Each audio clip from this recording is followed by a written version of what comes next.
3 মাসের মধ্যে কিভাবে হবে নিয়োগ প্রক্রিয়া সম্পন্ন, কারা আবেদন করতে পারবেন, কারা পারবেন না, নতুন নিয়োগ প্রক্রিয়ায় কি নতুন চাকরি প্রার্থীরাও যোগ দিতে পারবেন, কি বলছে জাজমেন্ট কপি, পাশাপাশি বিভিন্ন আধিকারিকদের সঙ্গে এই সমস্ত বিষয়ে আলোচনা করলে তারা কি জানিয়েছেন। তো বিস্তারিতভাবে আজকে আমরা এই ভিডিওতে জানবো যে 3 মাসের মধ্যে নিয়োগ প্রক্রিয়া কমপ্লিট করার ব্যাপারটা নিয়ে কি জানানো হয়েছে। তো চলুন ভিডিওটি প্রথম থেকে শেষ পর্যন্ত দেখে নিই। তার আগে বলি বন্ধুরা, আপনারা যারা আমাদের চ্যানেলের সাথে যুক্ত আছেন তারা জানেনই এই চ্যানেলের প্রত্যেকটা ভিডিও কিন্তু দরকারি, তাই কেউ এখনো যদি আমাদের চ্যানেলটা সাবস্ক্রাইব করে না থাকেন তাহলে অবশ্যই আমাদের চ্যানেলটা সাবস্ক্রাইব করতে ভুলবেন না এবং পাশে থাকা বেল আইকনটি ক্লিক করে দেবেন যাতে নতুন আপডেট আসলে আপনার ফোনে পৌঁছে দিতে পারে। আমরা এই চ্যানেলে কিন্তু প্রত্যেকদিন নতুন নতুন লেটেস্ট আপডেট নিয়ে আসছি সরকারি এবং চাকরি রিলেটেড, তো তার জন্য অবশ্যই আমাদের চ্যানেলটা সাবস্ক্রাইব করে দেবেন এবং পাশে থাকা বেল আইকনটি ক্লিক করে অল নোটিফিকেশন করে দেবেন। তো 3 মাসের মধ্যে কিভাবে হবে নিয়োগ, কারা আবেদন করতে পারবেন, কারা পারবেন না, রায় কি বলছে, আমরা বিস্তারিতভাবে অর্ডার কপি বা জাজমেন্ট কপি দেখলেই বুঝতে পারবো। তো পাশাপাশি কয়েকটা জিনিস আমাদের ক্লিয়ার করে নিতে হবে। সেটা আপনারা জানেন, গতকালকেই এসএসসি মামলায় 26,000 বা প্রকৃতপক্ষে 25,752 জনের চাকরি বাতিল করে 3 মাসের মধ্যে আবার নিয়োগ প্রক্রিয়া সম্পন্ন করার নির্দেশ কিন্তু দিয়েছে সুপ্রিম কোর্ট। কিন্তু সেই নিয়োগ প্রক্রিয়া কিভাবে হবে, কারা আবেদন করতে পারবেন আর কারা পারবেন না, এরকম নানা প্রশ্ন নিয়ে কিন্তু ধোঁয়াশা তৈরি হয়েছে। শীর্ষ আদালতের রায় কি বলছে বিস্তারিত জানবো। রায়ে প্রধান বিচারপতি সঞ্জীব খান্না এবং বিচারপতি সঞ্জয় কুমারের বেঞ্চ জানিয়ে দিয়েছে যে অবৈধভাবে চাকরি পেয়েছিলেন বলে যারা ইতিমধ্যেই চিহ্নিত তাদের চাকরি থেকে বরখাস্ত করার যে নির্দেশ কলকাতা হাইকোর্ট সেটা কিন্তু দিয়েছে, তাতে আদালত হস্তক্ষেপ কিন্তু করবে না। ওই চাকরি প্রার্থীদের বেতনও ফেরত দিতে হবে বলে স্পষ্ট জানিয়ে দেওয়া হয়েছে। কিন্তু প্রায় 26,000 জনের মধ্যে অধিকাংশ চাকরি প্রার্থী যোগ্য বা অযোগ্য বলে এখনো কিন্তু চিহ্নিত নয়। তো এই সমস্ত ক্যান্ডিডেটদেরকে কিন্তু টেইন্টেড বলা হচ্ছে, আমরা অর্ডার কপিতে সেটা দেখব। তো সেক্ষেত্রে শুধুমাত্র নিয়োগ প্রক্রিয়ায় অনিয়ম হওয়ায় তাদের চাকরিও কিন্তু বাতিল হয়েছে বলে জানিয়ে দিয়েছে সুপ্রিম কোর্ট। আদালতের বক্তব্য, যারা যোগ্য বা অযোগ্য বলে চিহ্নিত নন তারা সকলেই নতুন নিয়োগ প্রক্রিয়ায় কিন্তু অংশগ্রহণ করতে পারবেন। অর্থাৎ উভয় পক্ষই, যোগ্য অযোগ্য উভয়েই কিন্তু এই নতুন নিয়োগ প্রক্রিয়ায় তারা কিন্তু অংশগ্রহণ করতে পারবে। এক্ষেত্রে বয়সের ছাড়ের কথাও কিন্তু রায়ের প্রতিলিপিতে উল্লেখ করা হয়েছে। শীর্ষ আদালতের বক্তব্য, আমাদের মতে এটাই ন্যায্য, এটাই হওয়া উচিত, এতে তারা আবার নিয়োগ প্রক্রিয়ায় কিন্তু যোগ দিতে পারবেন। এবার আমরা সরাসরি নিয়োগ প্রক্রিয়ার যে ব্যাপারটা বলা হয়েছে জাজমেন্ট কপিতে সেটার দিকে আমরা একটু নজর রাখবো, সেখান থেকে কিন্তু জিনিসটা উল্লেখ হয়ে যাবে। তো আপনারা এখানে দেখতে পাবেন যে জাজমেন্ট কপিটা রয়েছে, সেটা আপনারা আমাদের টেলিগ্রাম গ্রুপে জয়েন হয়ে থাকলে সেখান থেকে আপনারা পেয়ে যাবেন। তো এখানে আপনারা দেখতে পাবেন যে সোমা দাস, যার কথা বলা হয়েছিল, তিনি যেহেতু ক্যান্সার আক্রান্ত, তো তার জন্য তাকে হিউম্যানিটেরিয়ান গ্রাউন্ডসে তাকে ছাড় দেওয়া হয়েছে, তিনি চাকরি চালিয়ে যেতে পারবেন।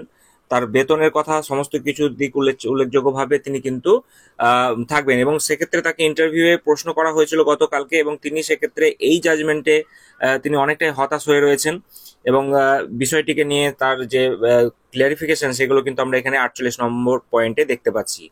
তো we address the case of disabled candidate. Our attention has been drawn to one such case where the impact judgment যেটা বলা হয়েছে যে অ্যাপয়েন্টি যিনি রয়েছেন Mrs Soma Das shall be allowed to continue on humanitarian grounds while we will not interfere this finding. অর্থাৎ এক্ষেত্রে তার ক্ষেত্রে কোনো রকমভাবে ইন্টারফেয়ার করা হয়নি, এটা কিন্তু এখানে বলা হয়েছে। এবং আরো যেটা বলা হয়েছে এখানে দেখতে পাচ্ছেন যে হাউএভার যেটা বলা হয়েছে, দেখুন যে consideration of their disabilities this candidate will be permitted to continue and will receive wages until the fresh selection process and appointments are completed. অর্থাৎ যারা ডিসেবল ক্যান্ডিডেট রয়েছেন তাদের যে টাকা বা তাদের যে স্যালারি সেটা কিন্তু ঢুকতে থাকবে যতদিন না পর্যন্ত সিলেকশনটা হচ্ছে, ফ্রেশ সিলেকশন যেটা রয়েছে সেটা যতদিন না কমপ্লিট হবে ততদিন পর্যন্ত তারা এই সমস্ত ডিসেবল ক্যান্ডিডেট যারা রয়েছে তারা কিন্তু তাদের বেতন কিন্তু পেতে থাকবে, এমনটাই উল্লেখ রয়েছে। এবার চলে আসবো মেন পয়েন্ট, যেটা আমরা যেখানে দেখতে পাচ্ছি যে ফ্রেশ সিলেকশনের কথা যেটা বলা হচ্ছে 49 নম্বর পয়েন্টে। এখানে আপনারা দেখতে পাবেন সমস্ত কিছু বিষয়টি উল্লেখ করা রয়েছে। Disabled candidates mentioned in the previous paragraph will be allowed to participate in the fresh selection process. তো তারাও কিন্তু ডিসেবল ক্যান্ডিডেট যারা রয়েছে তারা ফ্রেশ সিলেকশন প্রসেসে অংশগ্রহণ করতে পারবে।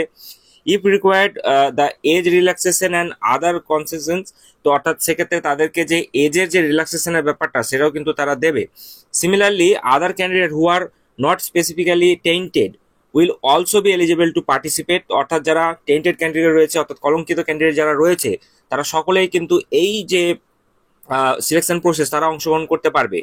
উইথ অ্যাপ্রোপ্রিয়েট এজ রিল্যাক্সেশন, অর্থাৎ তাদের ক্ষেত্রে বয়সের ছাড় কিন্তু দেওয়া হবে। In our opinion such a direction would be fair and just. তো সেক্ষেত্রে এই যে সিলেকশন প্রসেসটা হতে চলেছে সেটা ফেয়ার অ্যান্ড জাস্ট যাতে করা যায় সেটার দিকে কিন্তু নজর দেওয়া হচ্ছে, as it would allowed this candidate to take part in fresh selection process which should now be initiated to fill the vacancies। তো সেক্ষেত্রে এই বিষয়টি উল্লেখ করা রয়েছে যে উভয়েই কিন্তু অংশগ্রহণ করতে পারবে। তো সেক্ষেত্রে ডিসেবল ক্যান্ডিডেট বলুন বা যারা যোগ্য অযোগ্য উভয়ই কিন্তু এখানে অ্যাপয়েন্টমেন্ট যারা পেয়েছেন তাদেরকে কিন্তু এই বিষয়টি কিন্তু উল্লেখ করা রয়েছে। অর্থাৎ আপনারা বুঝতে পারলেন এখানে কিন্তু ফ্রেশ ভাবে যে রিক্রুটমেন্টটা হতে চলেছে বা ফ্রেশ ভাবে যে সিলেকশন প্রসেসটা হতে চলেছে তাতে যারা টেন্টেড ক্যান্ডিডেট রয়েছেন তারাও তো অংশগ্রহণ করবে, পাশাপাশি ডিসেবল ক্যান্ডিডেট তারাও কিন্তু অংশগ্রহণ করবে। এখন কথা হচ্ছে এই যে রিক্রুটমেন্ট প্রসেস বা নতুনভাবে যে ফ্রেশ সিলেকশন হতে চলেছে তাতে কি তাহলে ফ্রেশ ক্যান্ডিডেট যারা রয়েছে তারা কি তাহলে অংশগ্রহণ করতে পারবে, এই বিষয়টি নিয়ে আমরা দেখতে পাচ্ছি না কোথাও কোনো পয়েন্টে উল্লেখ রয়েছে। তো সেই বিষয়টি আরো কয়েকটা দিন গেলে আমরা কিন্তু বুঝতে পারবো এসএসসি কি বলছে বিষয়টি নিয়ে, সেই ব্যাপারটার দিকে কিন্তু আমাদের নজর থাকবে। তো সবার মনে একটাই প্রশ্ন যে নতুন নিয়োগ প্রক্রিয়ায় কি নতুন চাকরি প্রার্থীরা যোগ দিতে পারবেন? সুপ্রিম কোর্টের রায়ের প্রতিলিপিতে অবশ্যই এই প্রশ্নের উত্তর মেলেনি, যেটা আমি আপনাদেরকে বললাম। পরে প্রশ্নটি মুখ্যমন্ত্রী মমতা বন্দ্যোপাধ্যায়কে করা হয়েছিল গতকালকে, আপনারা হয়তো আমাদের 32 মিনিটের ভিডিওটা দেখেছেন অনেকেই, সেখানে কিন্তু সেই প্রশ্নটি করা হলে বৃহস্পতিবার সকালে সুপ্রিম কোর্টে সে বিষয়টি নিয়ে মমতা বন্দ্যোপাধ্যায় কিন্তু কিছু বলেনি। তো বৃহস্পতিবার সকালে সুপ্রিম কোর্ট এসএসসি মামলার রায় দেওয়ার পরে দুপুরে নবান্নে সাংবাদিক বৈঠক করেছিলেন মুখ্যমন্ত্রী। রায়ের প্রতিলিপি থেকে নির্দিষ্ট কিছু অংশ পড়ে তিনি শুনিয়েছিলেন এবং জানিয়েছিলেন যে বিচার ব্যবস্থার প্রতি আস্থা থাকলেও এই রায় তিনি মানতে পারছেন না। সাংবাদিক বৈঠকেই মুখ্যমন্ত্রীর কাছে জানতে চাওয়া হয়েছিল যে নতুন চাকরি প্রার্থীরাও নতুন নিয়োগ প্রক্রিয়ায় যোগ দিতে পারবে কিনা। জবাবে মুখ্যমন্ত্রী বলছেন যে 25,000-এর কেস তো এটা তো আলাদা কেস। তো সেক্ষেত্রে কোর্টেও নির্দেশটা যেটা দেখলাম আমরা যে 25,000-এর উপর নির্ভর করে আমরা এই বিষয়টি নিয়ে আলোচনা করব। তো আমরা তো কোনো শূন্য পদের কথা কোথাও বলিনি, আমরা যখন বিজ্ঞপ্তি জারি করব তখন তা জানতে পারবেন, এ কথাই কিন্তু মুখ্যমন্ত্রী মমতা বন্দ্যোপাধ্যায় বলেছেন। অর্থাৎ এই বিষয়টি নিয়ে তিনি যেটা বলতে চাইছেন যে 25,000-এর কেস এটা তো আলাদা কেস, কোর্টের নির্দেশেও 25,000-এর উপর নির্ভর করে, এবং সেক্ষেত্রে আমরা তো কোনো শূন্য পদের কথা কোথাও বলিনি, এই কথাই তিনি কিন্তু গতকালকে বলেছেন, হয়তো আপনারা ভিডিওটিতে দেখেছেন। আমরা যখন বিজ্ঞপ্তি জারি করব তখন জানতে পারবেন, এ কথাই মুখ্যমন্ত্রী মমতা বন্দ্যোপাধ্যায় কিন্তু বলেছেন। তো যাই হোক, কিন্তু 3 মাসের মধ্যে কিভাবে হবে নতুন নিয়োগ প্রক্রিয়া, এ সময়ের মধ্যে তা কি সম্পূর্ণ হবে বিষয়টি? তো মুখ্যমন্ত্রী বলছেন যে আমরা 3 মাসের মধ্যেই করে দেবো। এ ব্যাপারে এসএসসির সঙ্গেও যোগাযোগ করার চেষ্টা করেছিল আনন্দবাজার, এবং সেক্ষেত্রে তারা নাম না প্রকাশ করে সত্ত্বে একটি আধিকারিক বলছেন যে এই বিষয়টি নিয়ে আমরা আইনি পরামর্শ নিচ্ছি, এই মামলার সঙ্গে যুক্ত আইনজীবী যারা রয়েছে তাদের সঙ্গে আমরা কথা বলবো, তারপরেই যাবতীয় সিদ্ধান্ত নেওয়া হবে। আগামীকাল অর্থাৎ আজকে শুক্রবার 1টা নাগাদ এসএসসির তরফে একটি এই বিষয়ে সাংবাদিক বৈঠক করার সম্ভাবনা আছে। এবং চাকরি হারানো প্রার্থী যারা রয়েছে প্রায় 26,000 জনের মধ্যে অনেকেই আগে অন্য সরকারি চাকরি করতেন, সেই চাকরি ছেড়ে এসএসসি চাকরিতে যোগদান করেছিলেন তারা। তো সুপ্রিম কোর্ট জানিয়ে দিয়েছে যারা অযোগ্য বলে চিহ্নিত নন তারা তাদের আগের কাজের জায়গায় কিন্তু ফিরে যেতে পারবেন। তো সেই বিষয়টি নিয়ে আমরা কিন্তু অর্ডার কপিতে দেখলাম 47 নম্বর পয়েন্টে আমরা সেই বিষয়টি দেখতে পাবো।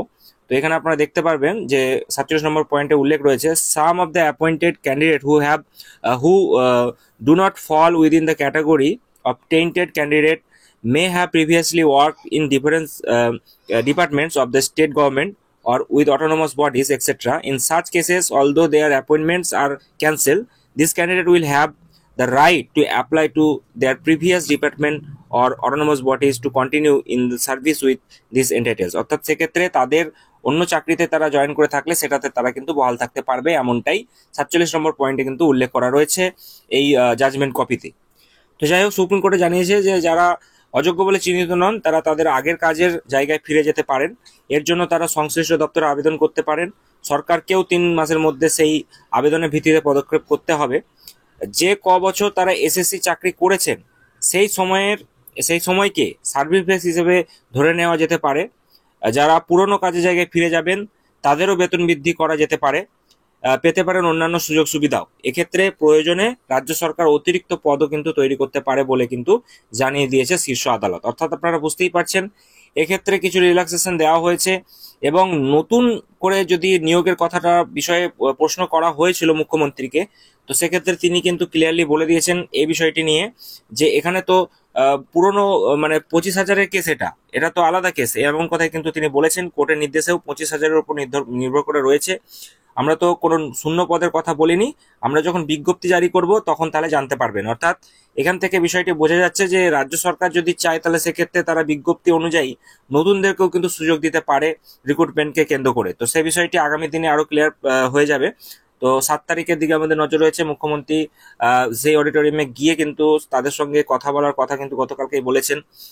এই বিষয়টি নিয়ে 7 তারিখ কি জানাচ্ছেন বিষয়টি সেদিনকে কিন্তু ক্লিয়ার হবে। তো আশা করছি আরো ডিটেলস আমরা পাবো, তো তখন আপনাদের সঙ্গে শেয়ার করব।